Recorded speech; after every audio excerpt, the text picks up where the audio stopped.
Ano ba ang relasyon ng fatigue o labis na pagkapagod sa paghihilik? Totoo naman na kung tayo ay pagod maghapon, mas malalim o mas mahimbing ang tulog natin.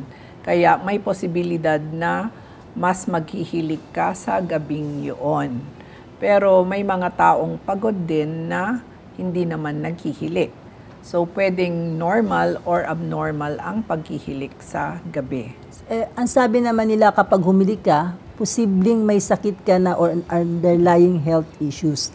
True or false ba ito, Dr. Debbie? Ang paghihilik ay maaring abnormal na siya kung ikaw ay may mga nararamdaman kinaumagahan. Parang hindi ka na-refresh or hindi ka masaya sa tulog mo. Yun na ang tinatawag na obstructive sleep apnea.